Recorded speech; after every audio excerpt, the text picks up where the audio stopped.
विद्यार्थी मित्रांनो नमस्कार. मी नागेश शिंदे आपल्या सर्वांचं सहर्ष स्वागत करतो. होय, आज आपण विषय घेऊन आलो आहोत. कंबाईन 2024 ची जाहिरात आली नाही, आता काय करावं? हा प्रश्न खूप स्पर्धा परीक्षा करणाऱ्या विद्यार्थ्यांना पडला आहे आणि तो पडणं हा स्वाभाविक आहे. आता या काळात आपण नेमकं काय केलं पाहिजे, तर हे आपण आता पाहूयात. स्टडी प्लॅनिंग करण्यासाठी नेमकं आपण आता विद्यार्थ्याचं आपण वर्गीकरण करूयात. काही प्रमाणात आपण विद्यार्थ्यांचं एक क्लासिफिकेशन घेऊयात. आता हे वर्गीकरण म्हणजे काय? तर असे विद्यार्थी की जे 3 ते 4 वर्ष काही विद्यार्थी जे तयारी करत आहेत असे विद्यार्थी.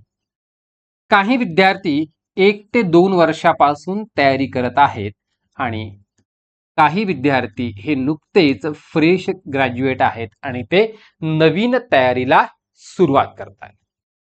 आता 1 ते 2 वर्ष विद्यार्थी तयारी करणारी आणि 3 ते 4 मध्ये पुन्हा आपण याचे 2 गट पाडूयात. काही विद्यार्थ्यांनी मेन्स दिलेली आहे आणि काही विद्यार्थी मात्र प्री त्यांची थोड्या मार्कानं जाते. प्री त्यांची काय होते? थोड्या मार्कानं जाते. 1 2 4 पटेर बेबी आहे, तर त्या मार्कानं हे प्री मिस होणार आहे. आणि काही विद्यार्थी हे मेन्स दिलेले आहेत, परंतु मेन्स हे काही कारणामुळे ते क्वालिफाय न झालेले विद्यार्थी. आता सगळ्यात आधी फ्रेश विद्यार्थी असतील, 1 ते 2 वर्षाची तयारी करणारे असतील किंवा 3 ते 4 वर्षापासून तयारी करणारे आणि मेन्स दिलेले परंतु क्वालिफाय न झालेले विद्यार्थी, यातील या विद्यार्थ्यामध्ये काही विद्यार्थ्यामध्ये, सर्वच म्हणत नाही, काही विद्यार्थ्यामध्ये एक कॉमन मिस्टेक आढळते. आणि ती कॉमन मिस्टेक म्हणजे कोणती? की ते विद्यार्थी फक्त आणि फक्त प्रीचा अभ्यास करतात. आता तीच चूक ही 1 ते 2 वर्षापासून तयारी करणारे विद्यार्थी देखील करू शकतात. म्हणजे जेव्हा अभ्यासाला लागलं की कंबाईनचा अभ्यास म्हटलं की ते फक्त आणि फक्त प्रिलियमचा अभ्यास करतात. मुख्यच्या अभ्यासाकडे त्यांच्या दुर्लक्ष होतं. पण सर, प्रिलियमचा आणि मुख्यचा असा अभ्यासक्रम वेगळा नाहीच आहे. बरोबर आहे, परंतु मुख्यला मात्र जे आपले 2 विषय आहेत, मराठी आणि इंग्रजी, याच्याविषयी आपण भाष्य करणार आहोत. मराठी आणि इंग्रजी असं का? कारण याचा एक महत्वाचा आहे, तर तो म्हणजे विद्यार्थी 1 ते 2 वर्ष हा फक्त आणि फक्त 1 वर्ष तरी कमीत कमी प्रीची तयारी करत जातो. प्री करतो. तो त्या काळात मुख्यला कधीही अभ्यास मनावा तेवढा करत नाही. का? कारण त्याच्या माइंडमध्ये असतं, माझं प्रिलिमच अजून निघायची आहे, मुख्य कसं करणार? जरी मुख्य एखादा विद्यार्थी करायला लागला तरी त्याचे मित्र म्हणणार, अरे अजून प्रिलिमच पास नाही, आत्ताच मेन्स करून काय उपयोग आहे? किंवा आपण अभ्यास करतानाही आपण मन लावून मराठी आणि इंग्लिशचा अभ्यास करतच नाही. का? आपल्याला प्रीच क्वालिफाय नाही. नेमकं आपलं इथं चुकतं, कारण आपल्याकडं प्लॅनिंग नसते. होतं काय? ज्याही विद्यार्थी मेन्स क्वालिफाय झालेले नाहीत असे काही विद्यार्थी या कॅटेगरीमध्ये असू शकतात. तर होतं काय की ते विद्यार्थी 1 वर्ष ते प्रीचा अभ्यास करतात. प्रीचा अभ्यास करतात आणि येथे प्री मध्ये काय होतात? ते पास होतात. आता प्री मधले पास मध्ये पण पुन्हा 2 प्रकार असतात. एक, ज्यांना फर्स्ट डेलाच कळतं, पेपर देऊन आल्यालाच कळतं की मी पास आहे, हे त्याच दिवसापासून अभ्यास करतात. आणि दुसरे असे असतात की जे काठावर पास होतात आणि जे बाउंड्रीवर पास होतात, काठावर पास होतात, ते नेहमी मुख्य जवळपास 90% फेल होतात. कारण पुन्हा आलं यांचं प्लॅनिंग. जे काठावर पास होतात तर ते प्रत्येक फॅकल्टीला, प्रत्येक ठिकाणी जाऊन विचारतात की मेरिट किती लागेल, मी पास होईल का, माझा स्कोर एवढा आहे. याच्यामध्ये काय होते की त्याचं मुख्यवर त्याचं कॉन्सन्ट्रेशन होतच नाही. आणि जेव्हा काठावर तो पास होतो, फक्त त्या दिवशी त्याला खूप आनंद होतो. पण नंतर तो दुसऱ्या दिवसापासून सकाळी जाऊन अभ्यासाला मेन्सच्या लागतो, लायब्ररीमध्ये दिवस रात्र बसतो, तरीही मुख्य फेल होतो, कारण त्याचा मुख्यचा स्टडी त्यानं केलेलाच नव्हता. आणि रिझल्ट लागल्यानंतर आणि मुख्य परीक्षेचा कालावधी हा सफिशियंट नाहीये की आपल्याला मराठी आणि इंग्लिश आणि ह्या मुख्यच्या याच्यामध्ये चांगले गुण मिळवून देईल असा. मग मग आपल्याला आता काय करायचं आहे, तर हे विद्यार्थी याच गोष्टीकडे करायचं आहे. हीच गोष्ट फ्रेश कॅन्डिडेटला पण लागू पडते. आता आपल्याला जाहिरात आली नाही, मग आपण मुख्य परीक्षेचा म्हणजे मुख्य याचा विषय मराठी आणि इंग्लिश याचा संपूर्ण अभ्यास, असं म्हणायचं नाही की मी रोज थोडं थोडं करतो, आता थोडं थोडं मला करावं, आता थोडं प्रीचं करतो आणि थोडं इंग्लिश मराठीचं मुख्यचं करतो, बिलकुल नाही. आत्ताचा हा कालावधी मराठी आणि इंग्लिश या विषयाला खूप अभ्यास करण्याजोगा आहे. म्हणजे याच्या इन डेप्थ स्टडी ठेवून हे विषय आता परिपूर्ण करून ठेवा. हे विषय काय करा, आता परिपूर्ण करून ठेवा. यस, हा माझा विषय अंकगणित बुद्धिमत्ता असला तरी मी म्हणतोय की मराठी आणि इंग्लिश हा काळ आहे की ते विषय आता परिपूर्ण करून ठेवले पाहिजेत. मग जेव्हा आयोगाची ऍड येईल तेव्हा तेव्हा आपल्याला काय करता येईल आणि प्रीचा अभ्यासालाही सुरुवात करता येईल. किंवा आता आपल्याला 2 महिन्यामध्ये आपण हे विषय करून ठेवले, जेवढे होतील तेवढे चांगले डेप्थ मध्ये, आणि पुन्हा ऍड आलीच तर पुन्हा प्रीचा अभ्यास आहेच. आणि रोज आपण इंग्लिश आणि मराठी करत असताना साइड बाय साइड 1 ते 1.5 तास हा आपण प्रिलिमच्या स्टडीसाठी काढून ठेवू शकतोच. आणि मग हे करत असतानाचा फायदा काय होईल, जर आपली एक्झाम ही लेट झाली, 2024 ची एक्झाम लेट झाली, तर काय होईल, आयोग 2024 ची एक्झाम ती त्याची प्री घेईल आणि याची मेन्स आणि 2025 ची प्री हे फक्त 10 ते 15-20 दिवसाच्या फरकानं पुढे मागे ह्या 2 एक्झाम येतील. मग त्यामध्ये पुन्हा ह्या विद्यार्थ्यांची अडचण काय होते की ही मुख्य करावी की पुढली येणारी प्री करावी, या डिलेमामध्ये पुन्हा तो विद्यार्थी सापडू शकतो.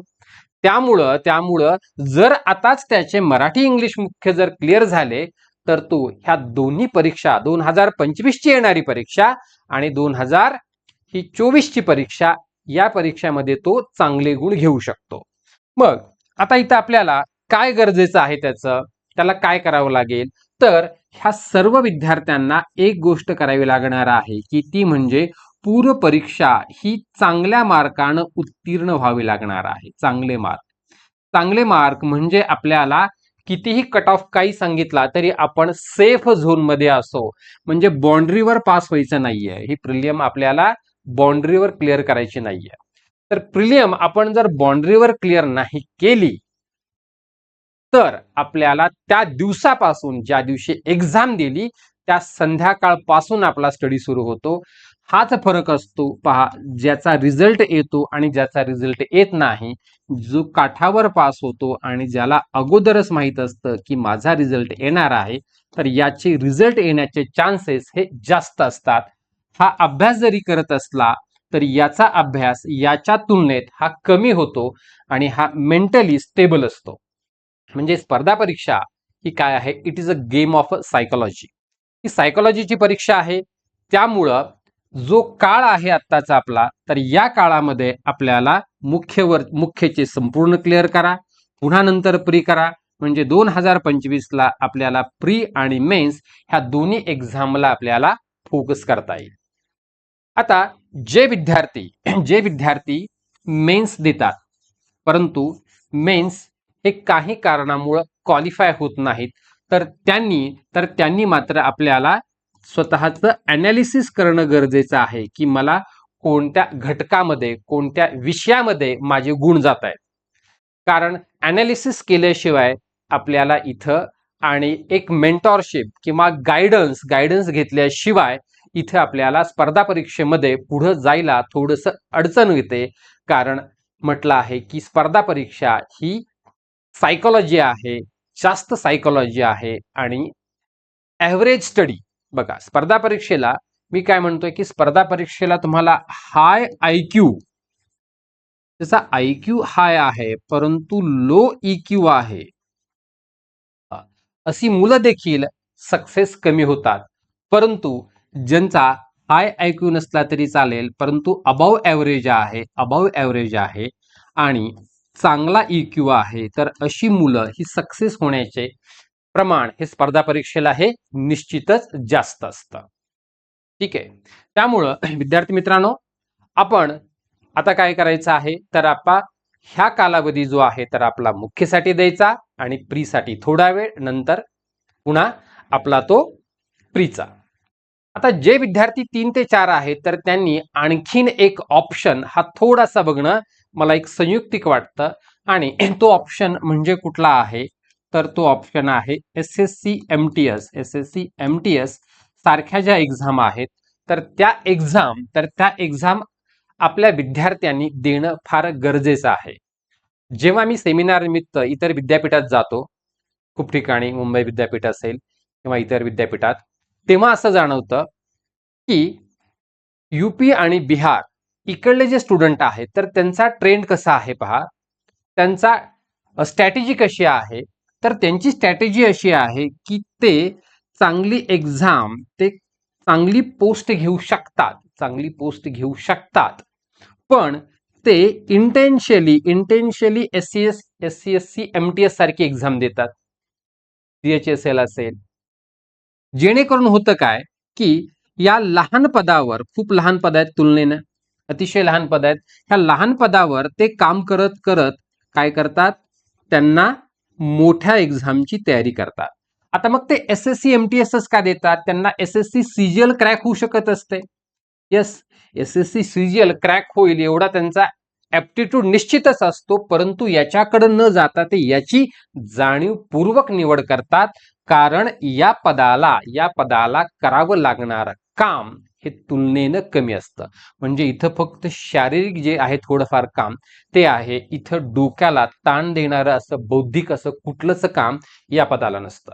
मग या पदावर काम करत इथं दोन फायदे आहेत की इथं मिळणारा जो पगार आहे तर हा पगार काय करतो की आपल्याला जो मेंटल स्ट्रेस आहे, आणि खूप विद्यार्थी आता याच विवंचनेत असतात की महिन्याचा खर्च भागवायचा कसा आणि घरून किती दिवस पैसे मागायचे, तर हा जो मिळणारा पैसा आहे तर तो आपल्या खर्चाला पुरून उरेल एवढा आपल्याला पगार मिळतो. मग याच्यामध्ये आपण मेंटली स्टेबल होतो आणि या पदावर काम करत करत जेव्हा आपण हाय पोस्टच्या इंटरव्ह्यूला जेव्हा आपण अपियर होतो, तेव्हा त्या शिपाई म्हणेन मी, शिपाई पदावर मी कार्यरत आहे सर, सध्या तुम्ही काय करता, सर मी या विभागामध्ये सध्या शिपाई पदावर कार्यरत आहे, असं जेव्हा आपल्याकडून उत्तर येतं, तेव्हाच आपल्या आयोगाचा आपल्याकडे पाहण्याचा दृष्टिकोन हा मुख्य परीक्षेला तिथं इंटरव्ह्यूला आपला बदलून जातो आणि इथलं आपले सिलेक्शनचे चान्सेस हे इतरापेक्षा निश्चितच 100% काय होतात, वाढतात. परत म्हटलं की हा गेम ऑफ सायकोलॉजी आहे, म्हणजे इथं मेंटल स्टॅबिलिटी आणि पैसा ह्या दोन्ही गोष्टी गरजेच्या आहेत. जे विद्यार्थी फ्रेश आहेत परंतु ज्यांना इकॉनॉमिकली अडचण आहे तर ते देखील विद्यार्थी या स्ट्रॅटेजीकडे जाऊ शकतात, किंवा ज्यांना 3 ते 4 वर्ष झालेली आहेत, चांगला अनुभव आलेला आहे, तर हे देखील विद्यार्थी याच्याकडे जाऊ शकतात. आणि मुख्य म्हणजे SSC MTS ही परीक्षा ही आता आपल्याला मराठीमधून ही देता येते. चला तर विद्यार्थी मित्रांनो, पुन्हा आपण भेटूयात आपल्या पुढल्या असाच एखादा विषय घेऊन. थँक्यू.